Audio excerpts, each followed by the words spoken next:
Hello class, आज का हमारा क्लास फर्स्ट ईयर 11th है और सब्जेक्ट बायोलॉजी। इसमें हम आज पढ़ेंगे बेसिस ऑफ एनिमल क्लासिफिकेशन, जंतु जगत के वर्गीकरण का आधार। एनिमल्स जो जंतु जगत थे इनके वर्गीकरण, इनको भी अलग अलग वर्गों में बांटा गया है। अब जैसे हम लोगों को मैमल्स क्लास में बांट दिया गया है, जो कीड़े मकोड़े हैं उनका क्लास इंसेक्टा है। तो इस तरह से अलग अलग क्लासेस में बांटा गया है। फाइलम भी अलग अलग हैं। तो ये कैसे मतलब इनको बांटा गया है, इसको मैं आधार बता रहा हूँ आपको। पहला है लेवल ऑफ ऑर्गेनाइजेशन, संगठन का स्तर। ये क्या होता है, उनके बॉडी का जो लेवल है वो कैसा है। देखिए लेवल ऑफ ऑर्गेनाइजेशन क्या है। पहले तो आप पढ़ेंगे basis of animal classification. In 1969 सन 1969 में Robert H Whittaker, R H. Whittaker, जो इसके पहले के लेसन हमने पढ़े थे उसमें मैंने बताया था कि 5 किंगडम, जो 5 जगत थे जंतुओं जीवधारियों के, उसके बारे में आर.एच. व्हिटेकर ने हमें बताया था। तो इन्होंने 1969 में सिस्टम ऑफ क्लासिफिकेशन के थ्रू किंगडम को डिफरेंशिएट किया था सेलुलर ऑर्गेनाइजेशन और मोड ऑफ न्यूट्रिशन के अनुसार। इनके स्ट्रक्चर और डिफरेंट एनिमल्स को डिफरेंट स्ट्रक्चर के आधार पर उनके फंडामेंटल फीचर और वेरियस इंडिविजुअल्स कैरेक्टर्स के आधार पर इनको अलग अलग बांट दिया था। तो इसमें सबसे पहला है level of organisation. Level of organisation, संगठन का स्तर। ये क्या है। All member of kingdom Animalia are multicellular. सारे एनिमेलिया किंगडम के यानी जंतु जगत के जितने भी जीव हैं सब क्या हैं, मल्टी सेलुलर हैं, बहुकोशिकीय हैं। जितने भी जंतु धरती पर पाए जाते हैं मतलब एनिमल किंगडम में, वो सब क्या हैं, सब बहुकोशिकीय हैं। लेकिन अब इसमें लेकिन शब्द कहाँ से आता है। लेकिन कुछ लोगों में अंग तंत्र बन गया है, कुछ में नहीं बना। कुछ में केवल मतलब टिश्यू लेवल है, जैसे कोशिकाएं तो ढेर सारी हैं लेकिन कोशिकाएं मिलकर के उत्तक बनाई हैं, लेकिन अंग तंत्र यानी आर्गन सिस्टम नहीं बना। कुछ लोगों में अगर आर्गन बना भी है तो सिस्टम नहीं बना, और जिनमें सिस्टम बना है तो कुछ सिस्टम है कुछ एब्सेंट हैं, ऐसे है। तो इसलिए इनके संगठन के स्तर के आधार पर इनको अलग अलग वर्गों में बांटा गया।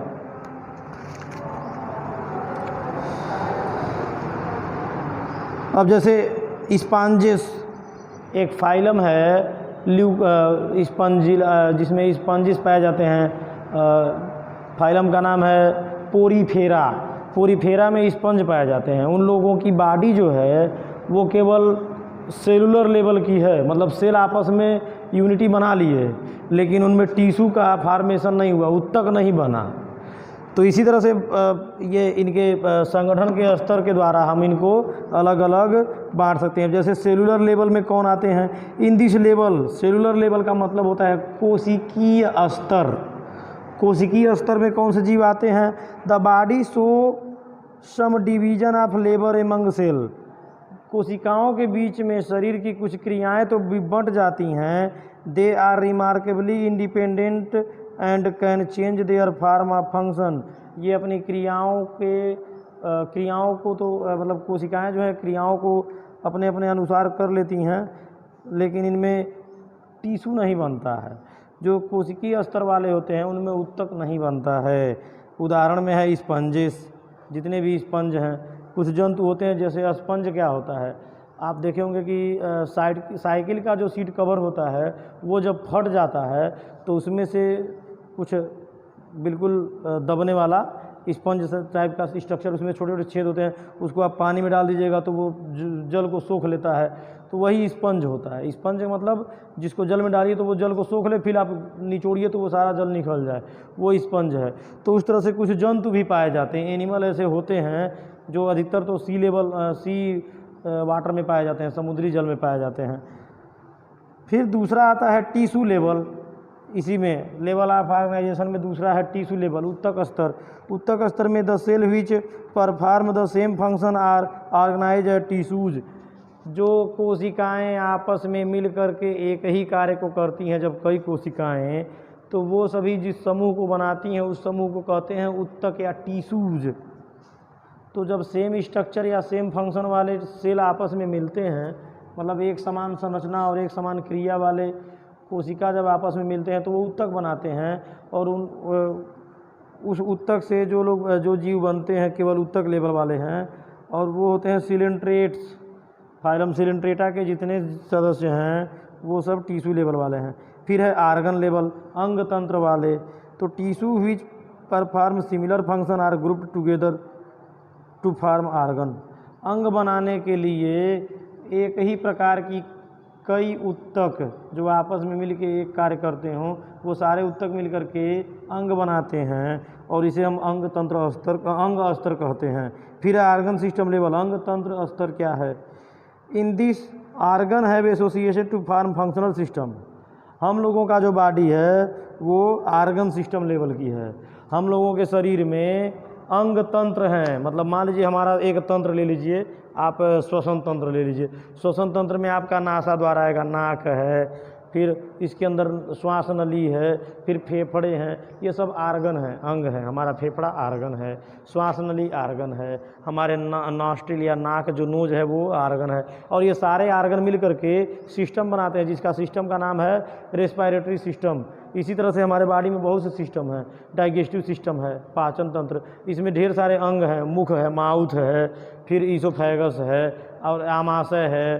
तो ये सब मतलब स्टमच, ये सब अंग हैं, और ये आपस में जुड़ करके एक सिस्टम या तंत्र बनाते हैं। इसलिए हमारा बॉडी लेवल सिस्टम वो आर्गन सिस्टम लेवल का है, अंग तंत्र स्तर का है।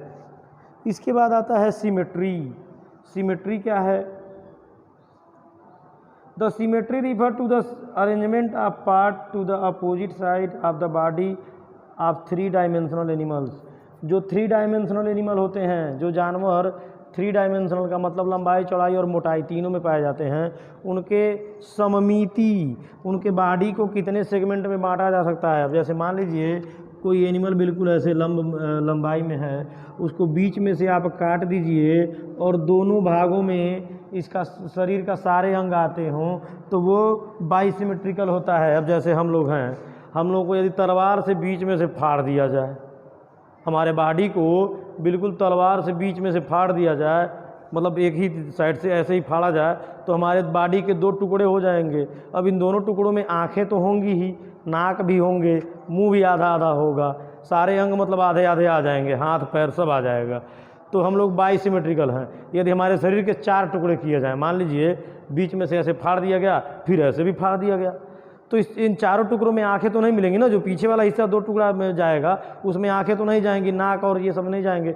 इसलिए हम लोग टेट्रासिमेट्रिकल नहीं है, केवल बाइसिमेट्रिकल हैं। हम लोगों के शरीर को केवल 2 टुकड़ों में बांटा जा सकता है, बीच में से ऐसे। तो ये सममिति होती है। इसके आधार पर भी जीवों को अलग अलग वर्गों में बांटा गया है। फिर है जर्म लेयर, उपकलीय स्तर। जर्म लेयर का मतलब यदि सिलेंड्रिकल कोई केंचुआ हो, मान लीजिए केंचुआ है, ये एक केंचुआ है जो खेतों में रहता है, इस केंचुए को बीच में से काट दीजिए और इतना सेगमेंट, इसके बॉडी का सेगमेंट ध्यान से देखिए तो ये गोल साइज़ का बॉडी दिखेगा।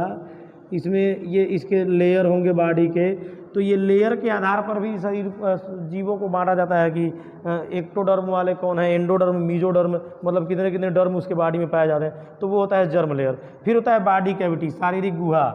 बॉडी कैविटी क्या है? The presence of and or absence of the body cavity of coelom is an important basis of the classification in animal. Animal के क्लासिफिकेशन में सीलोम जो होता है उसका प्रेजेंट और एब्सेंट ये बॉडी कैविटी के आधार पर बांटा जाता है इन लोगों के।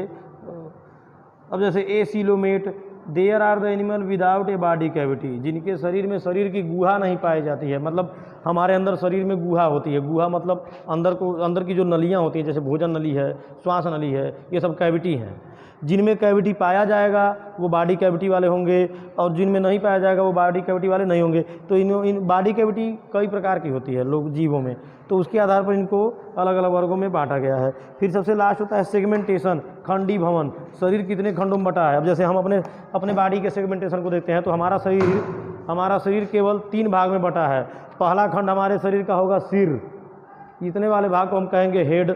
ये होगा हमारा नेक, गर्दन, इस पर हम अपने सिर को घुमा सकते हैं, तो ये हमारा हो गया नेक। और इस यहाँ से गर्दन के कंधे से लेकर के पैर तक पूरा हमारा होता है धड़, ट्रंक।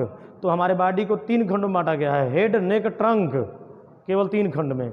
इसी तरह से जो कीड़े होते हैं, मान लीजिए कोई टिड्डा है, तो टिड्डा मान लीजिए ये टिड्डा है, ये मान लीजिए टिड्डा है। टिड्डे के शरीर को 3 भागों में बांटा गया है। इसमें आपने कभी किसी टिड्डे को गर्दन घुमाते हुए नहीं देखा होगा। क्या कोई सांप जा रहा है तो वो अपना गर्दन घुमा के देखता है कि हमको कौन देख रहा है? नहीं, क्योंकि सांप की गर्दन ही नहीं होती, हम लोगों की तो होती है। तो इसी तरह से जो टिड्डे होते हैं इनकी भी गर्दन नहीं होती, ये लोग सिर घुमा नहीं सकते। तब इनके शरीर को कितने भागों में बांटा जाएगा? इनका पहला भाग होगा हेड, दूसरा भाग ये वक्ष भाग है, इसको कहेंगे थोरैक्स,